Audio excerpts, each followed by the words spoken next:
Gumugulong na ang pre-charge investigation ng PNP Internal Affairs Service laban sa ilang tauhan ng Quezon City Police District na nasangkot sa katiwalian. Aminado naman ang PNP-IAS na tumataas ang bilang ng mga pulis na sinasampahan ng kasong administratibo. Detalye sa report ni Mar Gabriel. Sinimulan na ng PNP Internal Affairs Service ang kanilang pre-charge investigation para sa kasong administratibo ng ilang tauhan ng Quezon City Police District na nasangkot sa iba't ibang katiwalian. Kasama na rito ang Police Staff Sergeant na nag-viral matapos persahang pumasok sa isang bahay sa Quezon City. Nangangalap na rin ng ebidensya ang IAS laban naman sa mga tauhan ng Criminal Investigation and Detection Unit na idinadawit sa umano'y hindi otorisadong pagpapalabas sa isang PUPC noong bakasyon. Una nang sinibak sa pwesto ang hepe ng CIDU at 2 tauhan ito dahil sa insidente. Sinisilip din ng IAS ang posibleng pananagutan ng kanilang mga opisyal.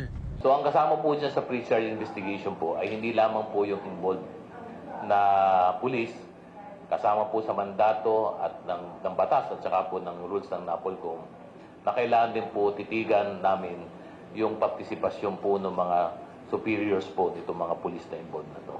Kung meron po silang kinalaman doon sa pangyayari at sila ba ay may pagkukulang kung bakit nangyari po itong mga ganong insidente.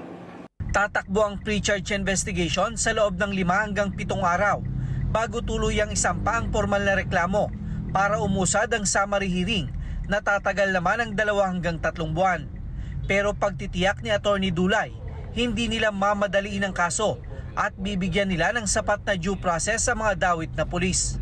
Kung mapatunayan po na itong pulis na to ay nagkasala, ito po ay pwedeng humantong sa kanyang pagka-dismiss sa serbisyo at pag-forfeit ng kanyang lahat ng benepisyo bilang isang pulis. Aminado naman ang IAS na tumataas ang bilang ng mga naghahain ng reklamong administratibo laban sa mga abusadong pulis. Sa unang quarter pa lang ng taon o mula Enero hanggang nitong Abril, umabot na sa 674 na reklamo ang kanilang natanggap at kasalukuyang iniimbestigahan. Noong 2024, nakapagtala ang PNP-IAS ng 2,073 na reklamo habang 1,897 naman ang natanggap nilang reklamo noong 2023. Maybe the reason why it went up is that people are now more motivated to file charges. Kasi sa totoo lang, kami ho dito sa Internal Affairs, panawagan ko nga ito lagi. Kung meron pong reklamo yung mamamayan natin, magreklamo, punta sila. Magreklamo sila. Kasi pag hindi nagreklamo, wala kaming magagawa unless na motu proprio ito. Inirekomenda rin ng IAS sa liderato ng PNP na palakasin ang kanilang programa na nakatutok sa pagpapataas sa integridad ng mga pulis. Sa recruitment kasi basic skills lang naman tinuturo eh. Pero yung integridad at professionalism, yan naman sa totoo lang, hindi mo naman maaaring maituro lang sa classroom. Ano? Yan naman ay sinasaloob. Pag sinasaloob mo, siyempre ibang proseso din ang gagawin. Baka yun ang kailangan lang. Dapat din daw na silipin at pag-aralan ng PNP ang track record ng mga pulis, lalo na yung mga dati nang nasangkot sa iba't ibang kaso ng katiwalian. Sa paraang ito, maiiwasan daw ang paulit-ulit na pagkakasangkot ng mga pulis sa kaso.